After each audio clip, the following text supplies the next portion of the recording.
देवी सुनीति के पुत्र का नाम ध्रुव रखते हैं। उधर सुनीति के पश्चात माँ बनी सुरुचि सुनीति के पुत्र जन्म की सूचना सुनकर स्तब्ध रह जाती है। कंपिला की प्रजा में सच्चे युवराज को लेकर गंभीर चर्चा प्रारंभ हो जाती है। महामंत्री का संदेश सुनकर महाराज उत्तानपाद अपनी विवशता पर स्तब्ध रह जाते हैं। सुरुचि अपने पुत्र का नाम उत्तम रखते हुए उत्तम को कंपिला का उत्तराधिकारी मानने के लिए उत्तानपाद को विवश कर देती है।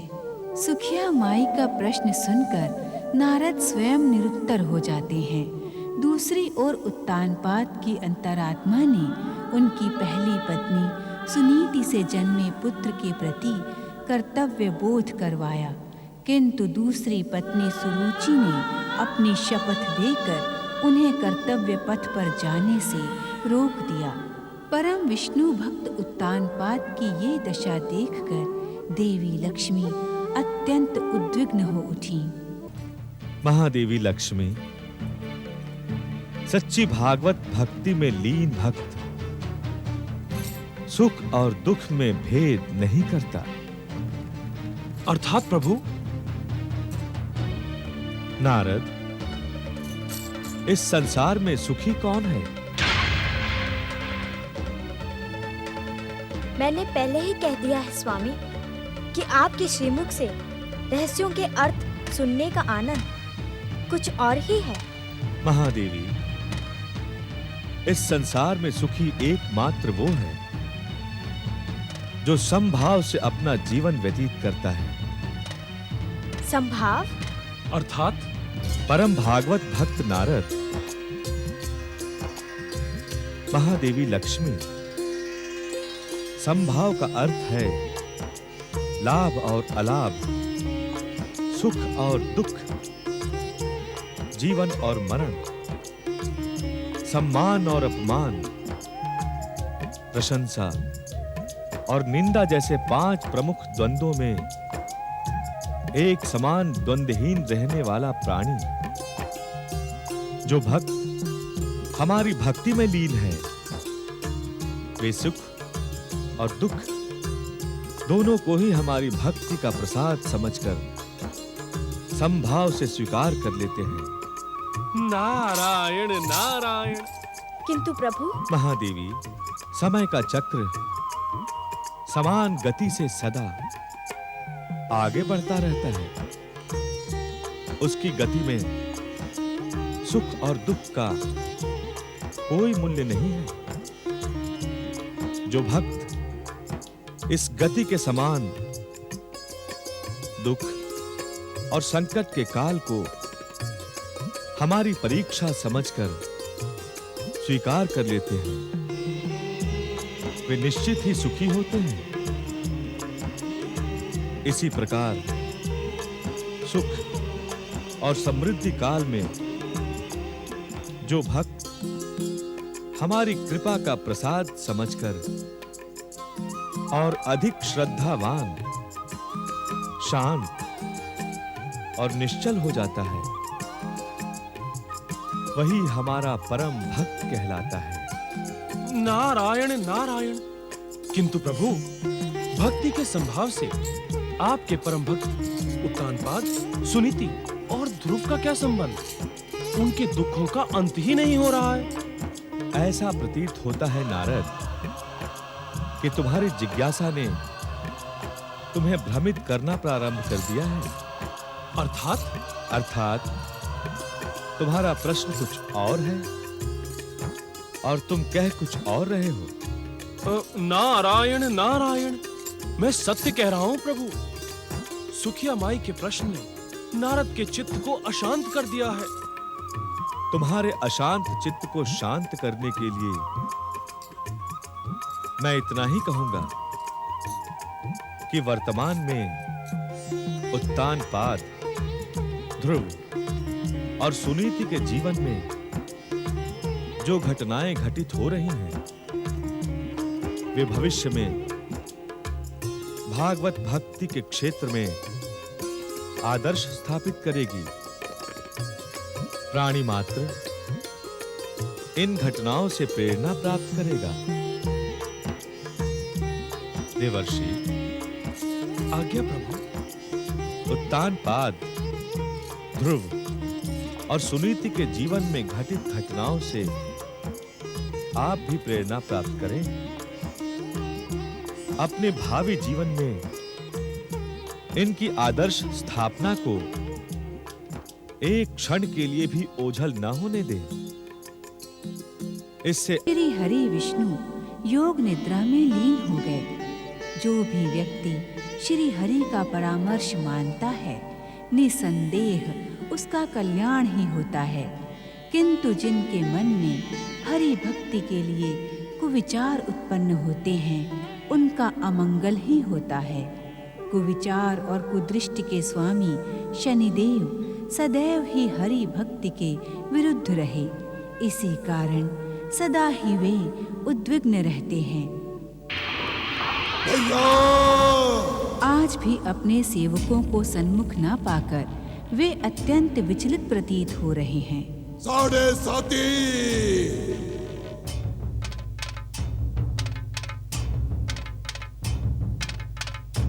मूढ़ बुद्धियों, तुम भला मुझसे कब तक छिप कर रह सकते हो? तुम दोनों मेरे ही अंश से उत्पन्न हुए हो। तुम अधिक समय तक मुझसे छिपकर नहीं रह सकते। मेरे क्रोध की क्रूर दृष्टि क्षण मात्र में तुम्हें खोजकर भस्म कर देगी। शीघ्र मेरे सम्मुख उपस्थित हो।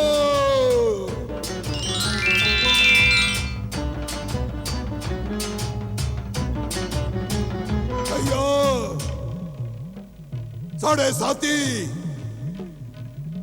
तुमने हमारी आज्ञा की उपेक्षा कर अपने सर्वनाश को निश्चित कर लिया है।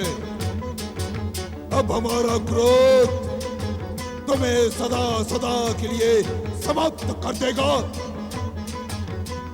संसार के प्राणी हमारे ढैया और 7.5 के चक्रों से सुरक्षित रह जाएंगे और इसका दोष तुम दोनों पर लगेगा। शनिदेव का क्रोध देखकर आज ऐसा प्रतीत होता है वे अपने दोनों चेलों का सर्वनाश कर देंगे।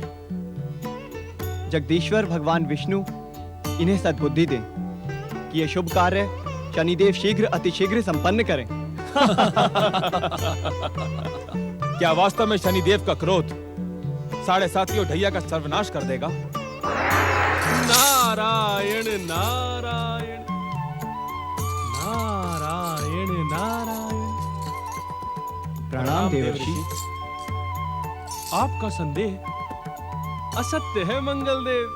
अर्थात ढैया और 7.5 शनिदेव के भीतर भरे द्वेष, अत्याचार, क्रूरता और दंड का प्रतीक है।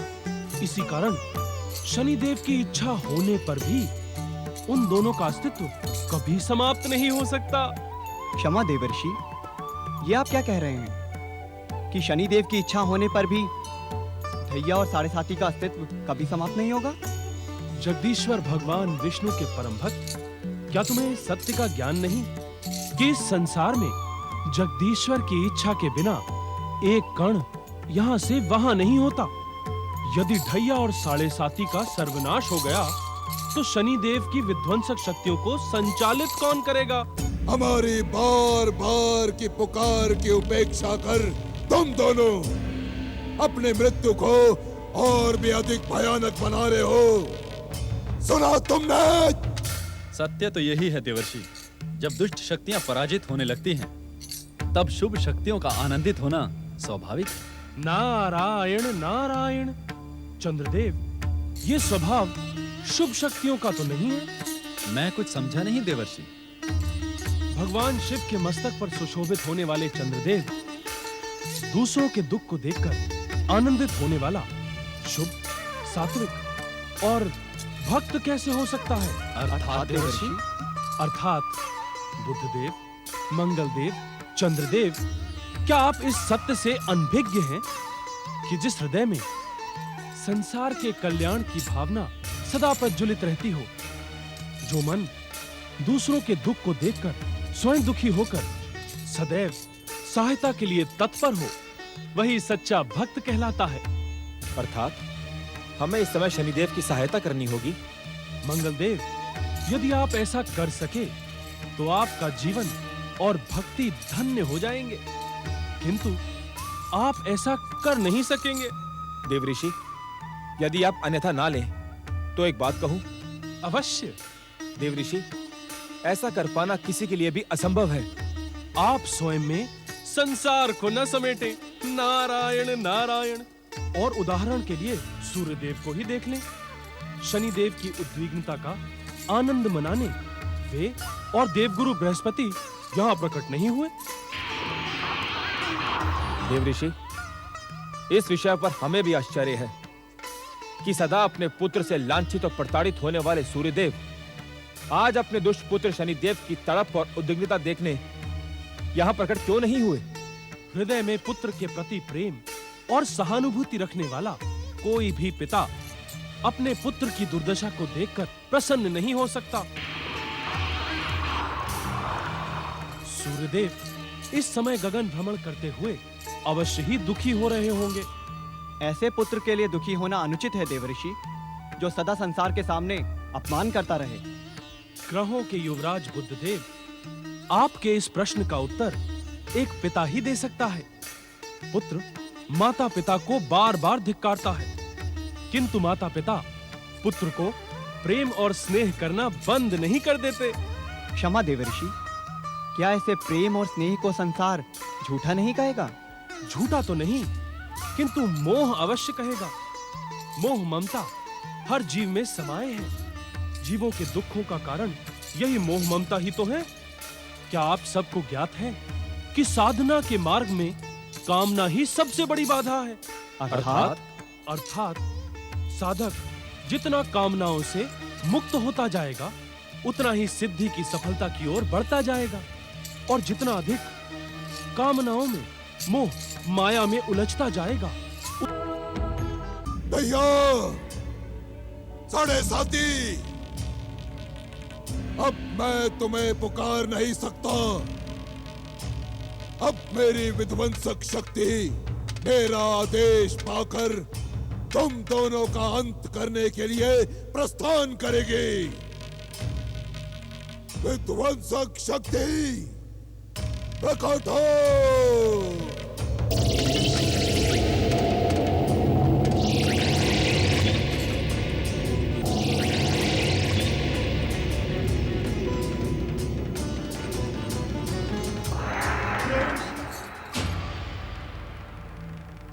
आप हमारे स्वामी शनिदेव के क्रोध से हमारी रक्षा करें, रक्षा करें। इस समय इनके क्रोध को आपके अतिरिक्त कोई शांत नहीं कर सकता। रक्षा करें, रक्षा करें। भक्त शिरोमणि, आज हमारे शनिदेव की विध्वंसक शक्तियाँ हमारा सर्वनाश कर देगी। रक्षा करें, रक्षा करें, रक्षा करें। ठहरो विध्वंसक शक्ति, हमारे क्रोध से भयभीत होकर दैया और साढ़े साथी स्वयं यहाँ प्रकट हो गए हैं।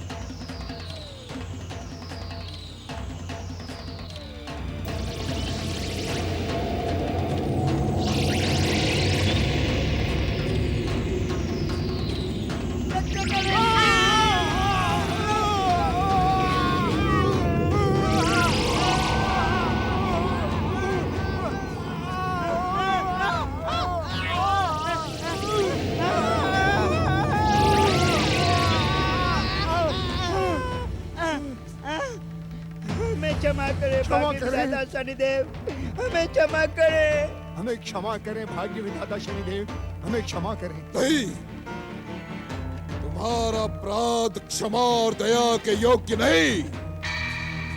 तुमने भाग्य विधाता शनिदेव के आदेश और पुकार की उपेक्षा करके अपना अंत सुनिश्चित कर लिया है। नहीं भाग्य विधाता, हमारी मूढ़ बुद्धि और अज्ञान आपसे अज्ञात नहीं है।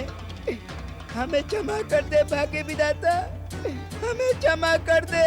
नहीं, ना तो तुम मूढ़ बुद्धि हो और ना ही अज्ञानी। मैं तुम्हारे चतुराई से भली भांति परिचित हूँ। हम आपकी कृपा और शक्ति पाकर संसार को अपनी चतुराई से भटकाते अवश्य हैं प्रभु, परंतु आपके सन्मुख मेरी चतुराई शून्य से अधिक कुछ भी नहीं है प्रभु। भैया,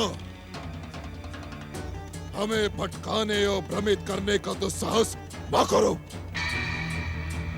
हमें ज्ञात है कि तुमने सोचा होगा कि भाग्य विधाता शनिदेव का अस्तित्व विष्णु और उसके चाटुकारिता करने वाले ग्रहों के प्रहार से खंडित हो गया होगा। इसी कारण तुम हमारे आदेश की अवहेलना कर रहे थे। तुमने हमें निर्बल समझने की भयानक भूल की है ढैया, जिसका परिणाम है तुम दोनों का सर्वनाश। विध्वंसक शक्ति। नारायण नारायण। भारत, तुमने यहाँ प्रकट होने का साहस कैसे किया? नारायण नारायण। भाग्य विधाता शनिदेव के दर्शनों के लिए साहस की नहीं अपितु मन की भावना की आवश्यकता होती है। नारद, मैं तुम्हारे स्वभाव से भली भांति परिचित हूँ। तुम कई अर्थों वाली भाषा बोलकर हर एक को भ्रमित करते हो। नारायण नारायण। विध्वंसक शक्तियों के अधिष्ठाता शनिदेव से इस संसार का कोई भी रहस्य अज्ञात नहीं है। यदि उनकी इच्छा हो तो अपनी दिव्य दृष्टि से नारद के मन की हर भावना क्षण मात्र में ज्ञात कर सकते हैं। भाग्य विधाता शनिदेव के दर्शनों की तुम्हारी इच्छा पूर्ण हुई। नारायण नारायण। एक निवेदन भी तो करना है शनिदेव। तुमने हमारा मन प्रसन्न किया नारद, अति प्रसन्न। इसी कारण आज भाग्य विधाता शनिदेव तुम्हारा निवेदन अवश्य सुनेंगे। कहो, क्या निवेदन है तुम्हारा? कहो। नारायण नारायण। भाग्य विधाता शनिदेव ढैया और साढ़े साती आपके दाएं और बाएं हाथ के समान है। यदि आज आपकी विध्वंसक शक्ति इनका सर्वनाश कर देगी तो आप प्राणियों के भाग्य को संचालित कैसे करेंगे? नारद, भाग्य विधाता शनिदेव इन दुष्टों पर आश्रित नहीं है। वे अपनी इच्छा मात्र से एक नहीं, ऐसे शत शत ढैया और साढ़े साथी उत्पन्न कर सकते हैं। नारायण नारायण।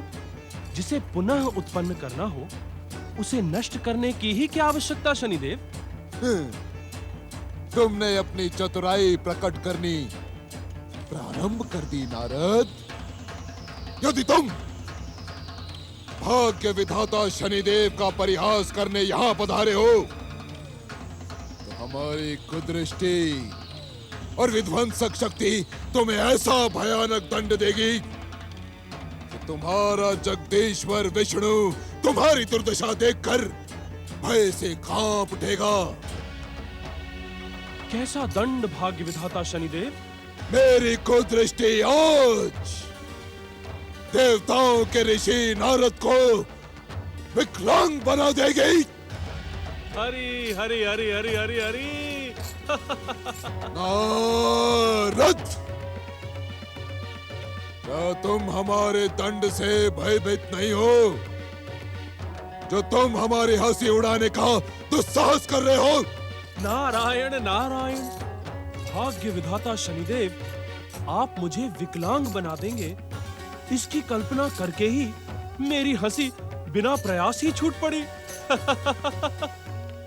मैं सोच रहा हूं कि आप मुझे लंगड़ा बनाएंगे या अंधा, अथवा मेरे सभी अंग भंग कर देंगे।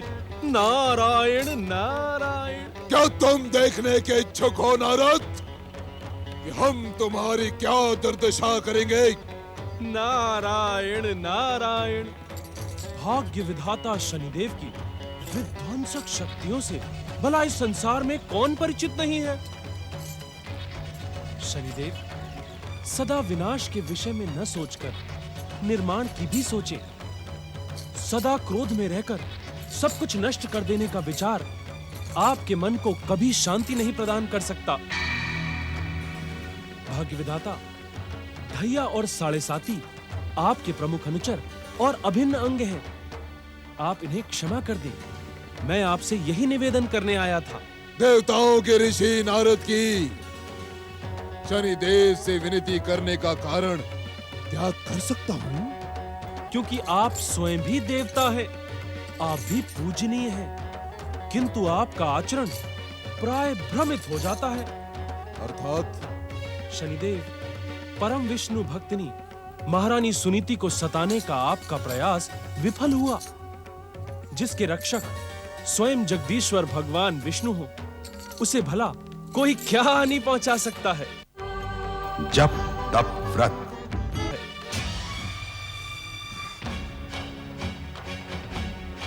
महारानी सुनीति को दंडित करने की व्यस्तता में आप अपनी परम भक्तिनी सुरुचि को कैसे भूल गए, जिसकी प्रार्थना पर आपने महारानी सुनीति को नष्ट कर देने का प्रयास किया था। तुम क्या कहने के इच्छुक हो नारद? भाग्य विधाता, आपकी कृपा से पुत्र पाकर सुरुचि आपको भूल गई है। महाराज उत्तानपाद को कष्ट पहुंचाने के नए नए प्रयास कर रही है, जो आपकी मर्यादा और प्रतिष्ठा के अनुकूल नहीं है। सुरुचि के दुष्कर्मों का हमें ज्ञान है नारद। हमारी कृपा ने ही उसे स्वार्थी और अहंकारी बना दिया है। वो हमारे भक्ति की उपेक्षा कर रही है। शनिदेव, आप सुरुचि के माध्यम से संसार का परम सत्य और दिव्य ज्ञान प्राप्त क्यों नहीं कर लेते? इस संसार में ऐसा कौन सा ज्ञान और सत्य है जो भाग्य विधाता शनिदेव को ज्ञात न हो?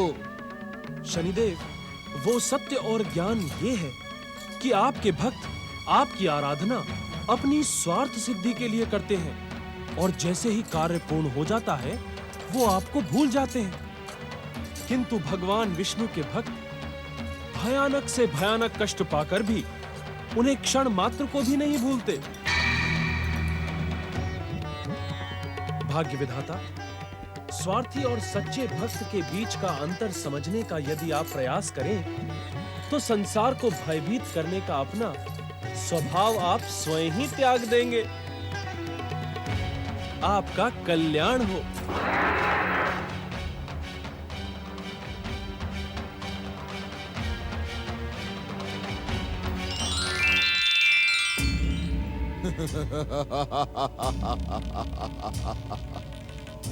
सबको भ्रमित करने वाला नारद, नारद भाग्य विधाता शनिदेव को भ्रमित नहीं कर सकता, इसका मुझे पूर्ण विश्वास है। किंतु आज न जाने क्यों मेरे मन में दया, कृपा की भावना जागृत हो रही है। इसी कारण हम आज तुम दोनों को क्षमा करते हैं। किंतु निश्चिंत रहे भाग्य विधाता शनिदेव, अब हमसे कभी भी कोई भी भूल नहीं होगी। हमें क्षमा कर दें। भाग्य विधाता शनिदेव की जय। जय।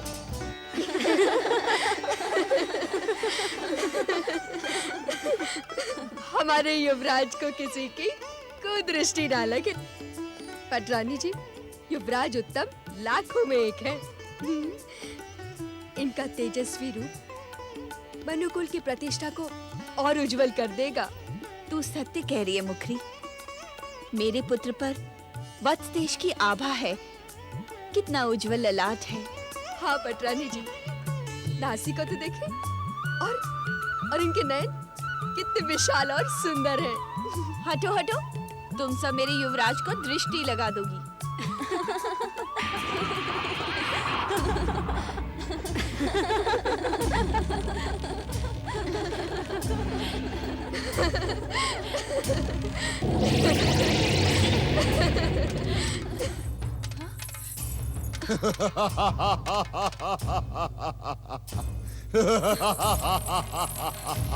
शनिदेव, शनिदेव, मेरे पुत्र पर कृपा करिए।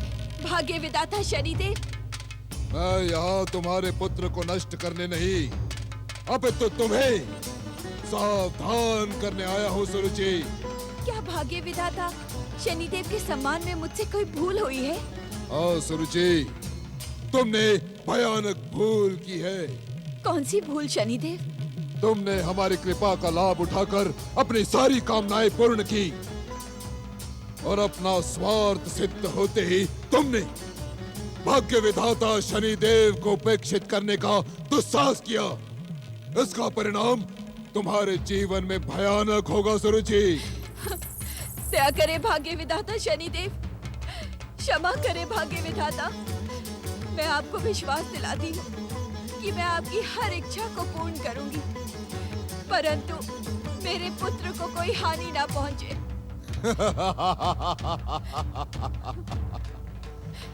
हमारी कृपा से जन्मे बालक युवराज उत्तम को हानि पहुंचाने का दुस्साहस इस संसार की कोई भी शक्ति नहीं कर सकती। किंतु क्या भाग्य विधाता शनिदेव? तुमने हमारी पूजा, आराधना, जप, तप और व्रत की जो परंपरा प्रारंभ की थी, उसका पालन निरंतर करती रहो।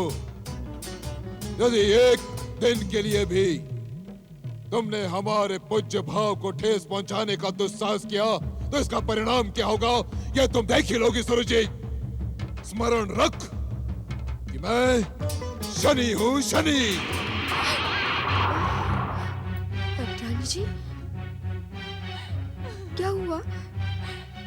आप अश्रु क्यों बहा रही हैं?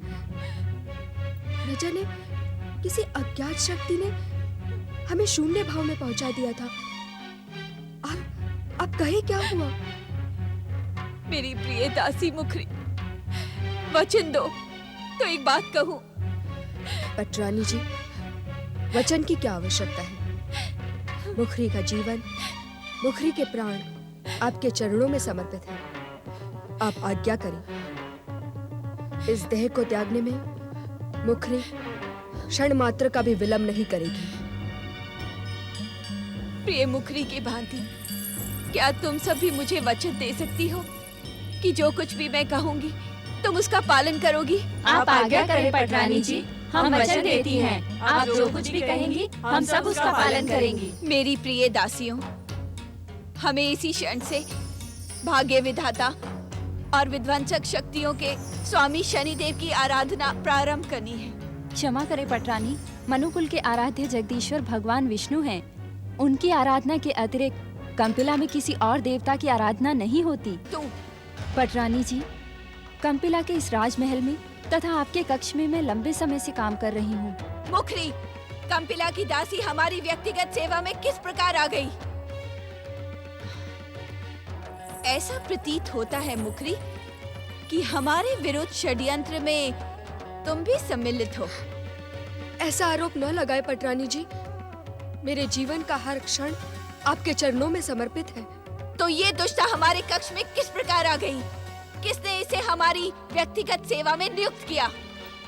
ये दोष मेरा है पटरानी जी। इसकी निर्धनता पर तरस खाकर मैंने इसे आपकी चाकरी में लगा दिया। मुझे तो विश्वास ही नहीं होता कि सिर पटक पटक कर सेवा की विनती करने वाली ये दुष्टा मनुवंशनी इतनी अधिक दुष्कर्मी और गुलटा होगी। आप निश्चिंत रहे पटरानी जी, मैं इसे ऐसा दंड दूंगी कि संसार कांप उठेगा। तुमने जो भूल की है मुखरी, उसके लिए तुम्हें दंड मिलना उचित है, किंतु तुम्हारी सेवाओं को देखते हुए मैं तुम्हें क्षमा करती हूँ। लेकिन इस दुष्टा को उतना ही भयानक दंड दो जितना तुमने कहा है। देखते क्या हो, बंदी बना लो इसे। राजप्रासाद के गुप्त मार्ग से वन प्रदेश ले जाकर इसके शरीर के टुकड़े टुकड़े करके जंगली पशुओं को डाल दो। जाओ इसे लेकर। मुझे क्षमा कर दो, मुझे क्षमा कर दो।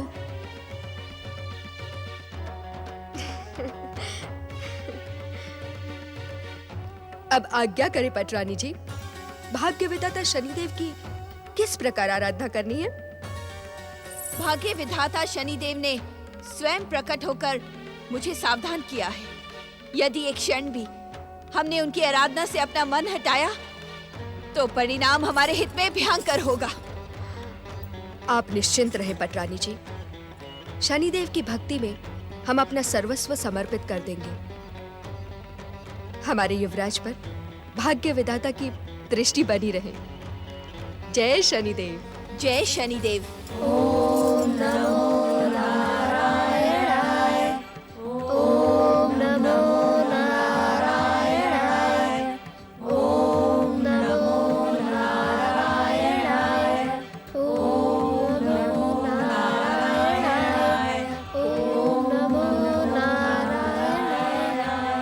ओम नमो नारायणाय। ओम नमो नारायणाय। ओम नमो नारायणाय। जय जय शनिदेव। जय जय शनिदेव। जय जय शनिदेव। जय शनिदेव। जय जय शनिदेव। जय जय शनिदेव। जय जय शनिदेव। जय जय शनिदेव। जय जय शनिदेव। जय जय शनिदेव। जय जय शनिदेव। जय जय शनिदेव। जय जय शनिदेव। जय जय शनिदेव। ओम नमो नारायणाय। ओम नमो नारायणाय। ओम नमो नारायणाय। ओम नमो नारायणाय। ओम नमो नारायणाय। ओम नमो नारायणाय। जय जय शनिदेव। जय जय शनिदेव। जय जय शनिदेव। जय जय शनिदेव। जय शनिदेव। जय जय शनिदेव। जय जय शनिदेव। जय जय शनिदेव। जय जय शनिदेव। जय जय शनिदेव। जय जय शनिदेव। जय जय शनिदेव।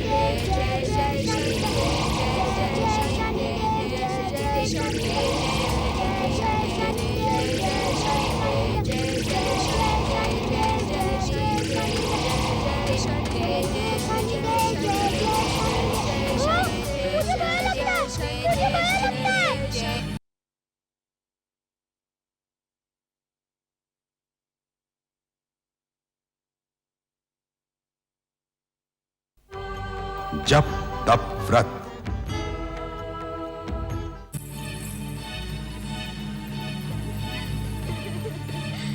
युवराज, युवराज, युवराज।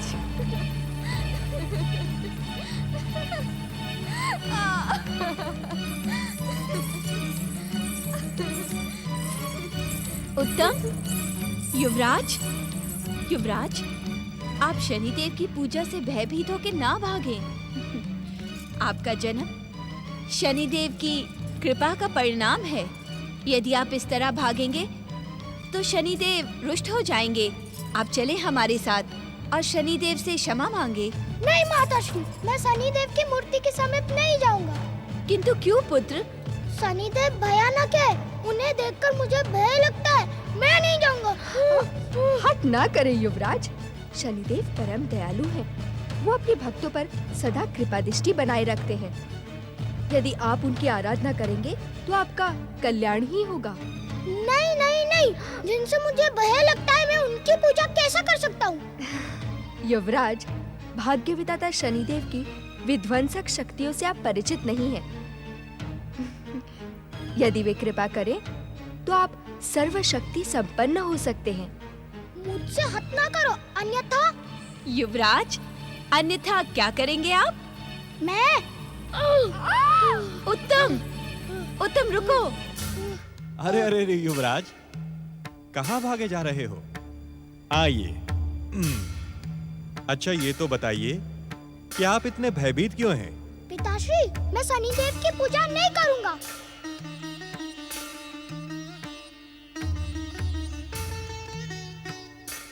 पटरानी, युवराज की इच्छा का सम्मान करें।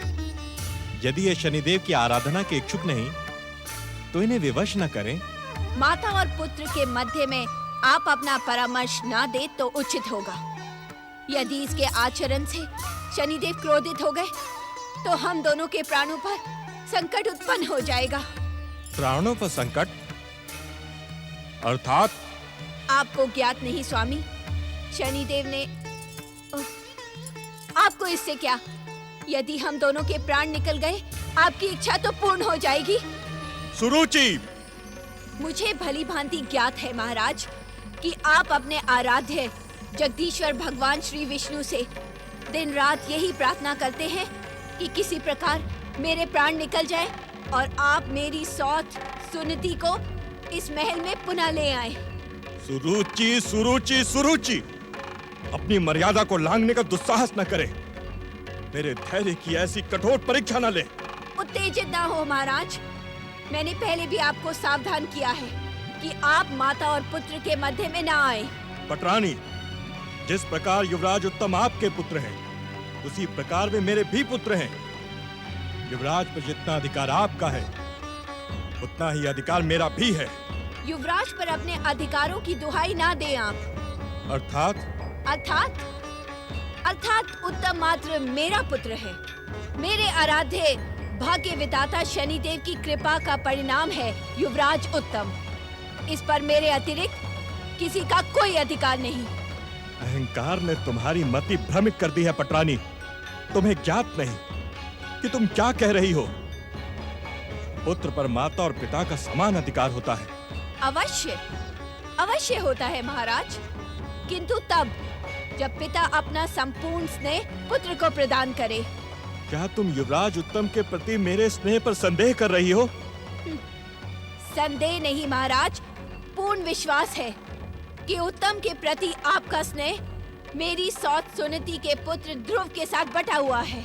आप मुझ पर मिथ्या आरोप लगा रही हैं पटरानी। सुनीति के पुत्र ध्रुव को तो मैं देखने भी नहीं गया। इस बात का कितना दुख है ना आपको।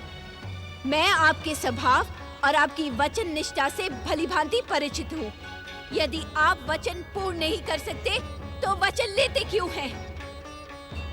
आज तो आप अपनी पटरानी के सन्मुख निरुत्तर हुए हैं, किंतु संसार के सन्मुख आपको वचन भंग करने के कारण मुंह छिपाना पड़ेगा। चले युवराज, इस प्रकार शनिदेव का अपमान ना करें, अन्यथा अनर्थ हो जाएगा। होने दो अनर्थ, मैं नहीं जाता। उत्तम, युवराज, उत्तम। हे शनिदेव, हमारी पटरानी आपकी परम भक्त है। यदि उत्तम के बाल स्वभाव और आचरण ने आपके सम्मान में अनुचित किया हो तो मैं युवराज की ओर से आपसे क्षमा याचना करता हूं। उसके बाल स्वभाव को क्षमा करें शनिदेव।